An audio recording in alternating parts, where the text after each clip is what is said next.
They're pathetic fuckers that want to keep killing our children. They could have blood from children spattered all over their faces and they wouldn't take action because they'll still see those dollar signs.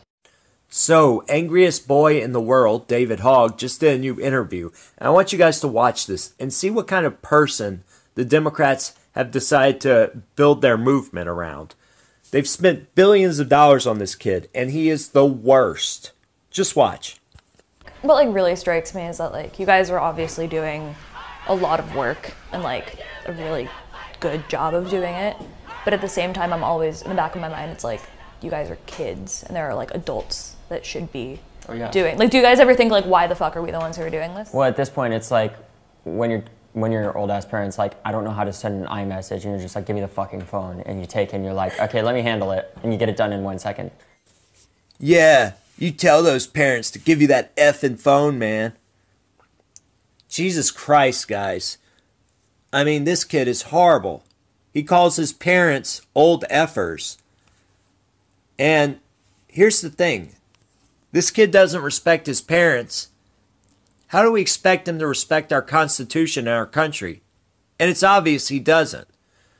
So how does a kid end up like this? Well, the answer is a parent. And that's pun intended, by the way, because the answer is a parent. His parents are obviously deadbeats. And it's obvious, right? What kind of parent lets their kid be paraded around and exploited by these Democrats? What kind of parent would let a kid do an interview like this and not be right there sitting next to them? You know, if this was my child, first of all, they wouldn't be being abused and exploited by the left. But second of all, I would be right there with them when they did interviews like this to protect them, to make sure that they do not do things to embarrass my family, to disrespect other people. And this is just horrible. Really. I bet his mom probably bought into feminism, popped out a few kids, and then went back to work 15 hours a day, toiling away for nothing.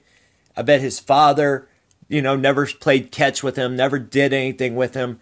Obviously, he worked for the FBI, so probably never home. Just complete waste of a childhood. Sadly, that's what we have to do with our government because our parents don't know how to use a fucking democracy, so we have to. So right there is where, if he were my kid, I would have dragged him out of his chair, bent him over my knee, and spanked him on national television. Just like this. Just respect your elders, boy. That is what would happen if he was my kid. Now, thankfully he's not. But just this attitude we see from these Parkland kids. And I don't like calling them Parkland kids because there's lots of good kids in Parkland, Florida. There's lots of proud gun-owning kids in Parkland, Florida. These are the brats that were hand-selected by the Democratic National Committee and all these little left-wing groups to be paraded around in the media. So we'll call them the Parkland puppets. But anyway, when I see these Parkland puppets out there saying things like, we don't understand how to use a democracy, it really infuriates me because these kids don't even understand basic government function. First of all, we don't have a democracy. We have a representative republic. And those representatives have constituents who like their guns, who are NRA members, and they have to answer to those constituents. Second of all, it disgusts me when these kids who say they love democracy, and Democrats in general, when they say we're Democrats, we want democracy, we want, you know, all the people to have a voice. Well, the second all the people have a voice and they don't like what the voice says, they don't want democracy. They want dictatorship. And we see this with the EU. We see this with things like gay marriage in California. When the majority of the people voted against gay marriage, they pushed it through anyway. These kids don't want democracy. They want dictatorship of the proletariat in a communist state. I mean, the Florida House Appropriations Committee just passed this. What is it? It's they didn't. They like agreed to like talk about it, so they can pass it. Good job, so there's we're like, no, we're not going to ban assault weapons. Yes, we want to put more guns in the hands of people like teachers. The amendment is not adopted.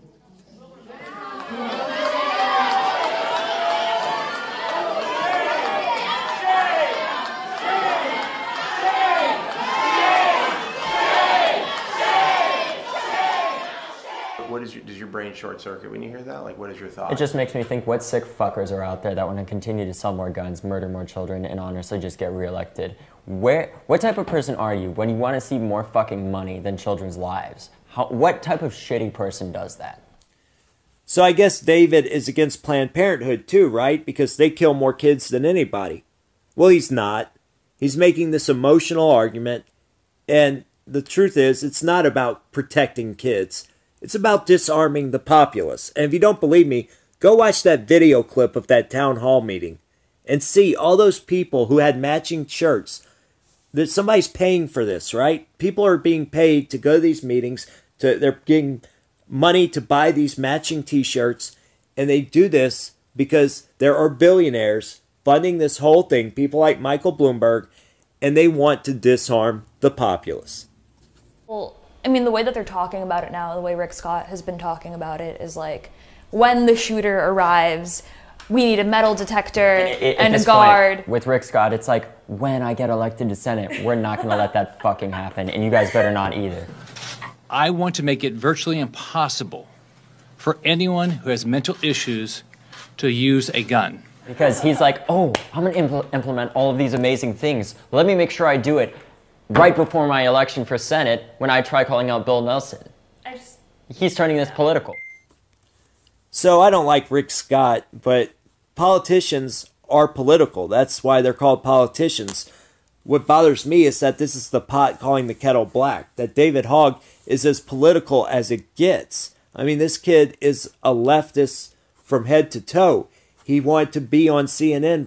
He wants to be part of this left-wing propaganda machine. And he shows this by only going on left-wing shows, by only attacking Republicans, by talking about social justice and feminism, things that have nothing to do with gun control, but do have very much to do with pushing a left-wing agenda.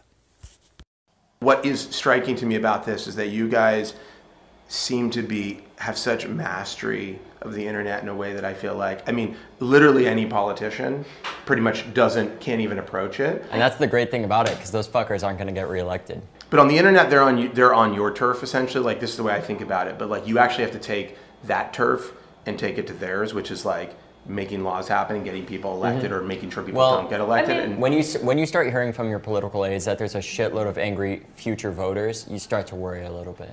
So even if there were a, quote, shitload of angry voters outside your office and you're a congressman, you do not have to respond to them.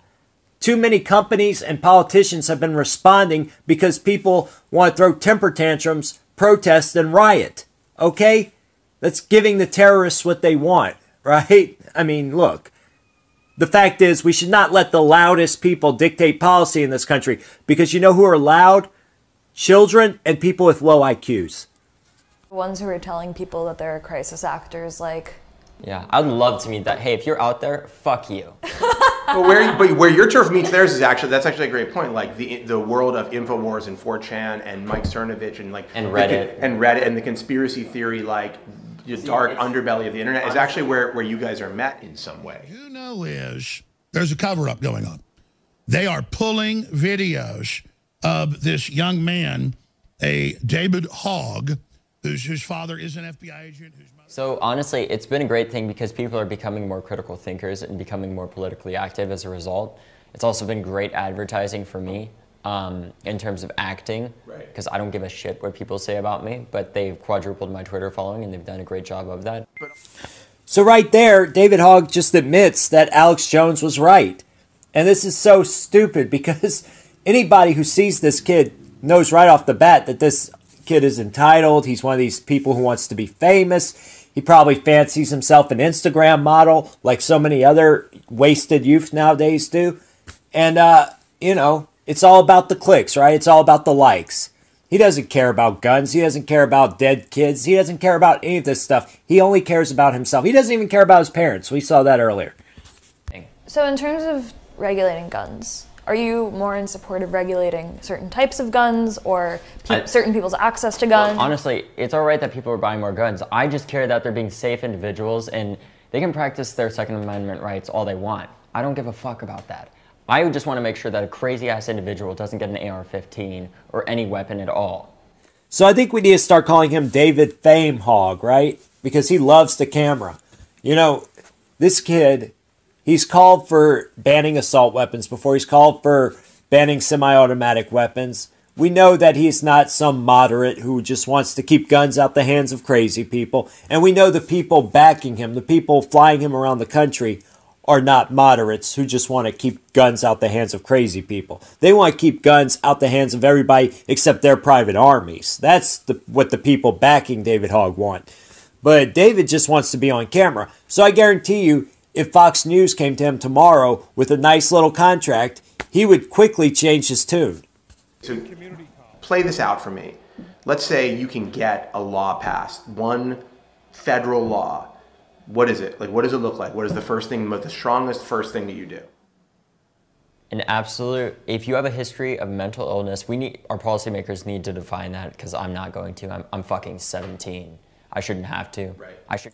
So he doesn't even see the fallacy in what he just said, which is funny, because if he admits that he's too young to be talking about this stuff, then why is he going on television? Well, it's, again, because he wants to be famous, because he's David Fame Hogg. Questions, but if I was to see something, I would like to see a 10% tax on all firearm sales. I would like to see the federal age of gun ownership and possession raised to 21. I would like to see a universal background check implemented. And I would like to see more mental health care spending to ensure that people like the shooter at Stoneman Douglas are not able to get these guns. Because the shooter at Douglas was somebody that, honestly, they needed help. That's really what they needed. So this idea that the state or the school would be able to determine who is mentally ill is scary. That's something communists have done before. They did in the USSR to crush dissent. And as far as this kid who shot up his school, well, none of those laws would have stopped that kid from shooting up the school. The only thing that would have stopped him maybe is the raising the gun buying age to 21. Now that is unconstitutional, and Florida just passed it anyway. We'll see where that goes. It will probably get thrown out. But the fact is that if you're going to raise the gun buying age to 21, you just need to go ahead and raise all consent to 21. Make people minors until 21.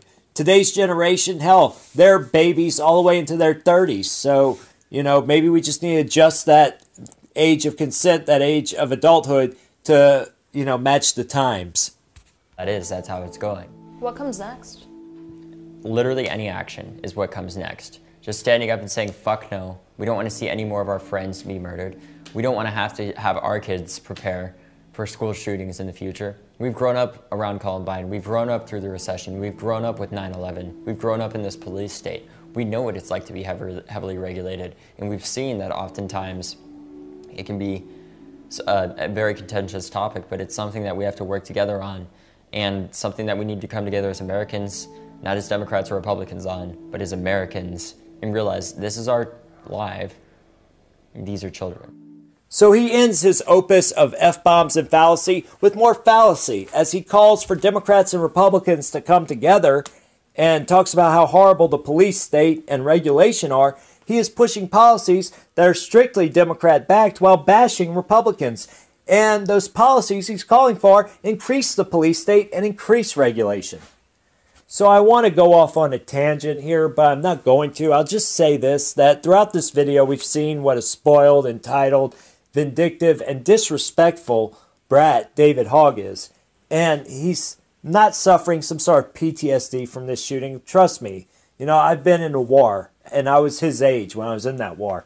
This is not what that looks like. This is just a kid who is trying to capitalize off this event, and he's just the worst, right? So I will say this. How do we get kids like this? How do we get kids like these brats that CNN has seemed to hand-selected to go push this anti-gun stuff? Well, we get them because our public schools are the parents now, right? They're the public schools that are indoctrinating kids instead of educating them are acting as parents, and we should have been. And we need to be. Guys, all I'll say is we need to be the ruling force in our kids' lives. We need to be that guide that they walk with on their road to adulthood. And we need to explain things to them. And we need to explain things to their friends when they come over. Or any other kids you know. You know, if you have a niece or nephew and their parents aren't involved in their lives, you need to take up that mantle. Now, I'll end it with this. Don't go out and try to preach to kids, right? But just point out casually things. Explain to them when you see them messing up what they're doing wrong. And teach them about responsibility. That's the biggest thing you can do. Guys, if you like my videos, go check out my new Facebook group. It's Patriot Punk on Facebook. You'll know it by the Patriot Punk moniker. I think it's open. I'm not very good with Facebook, so it might be closed still. But check it out and follow me on, you know, this channel and the other one. I'll let you guys figure out which is which.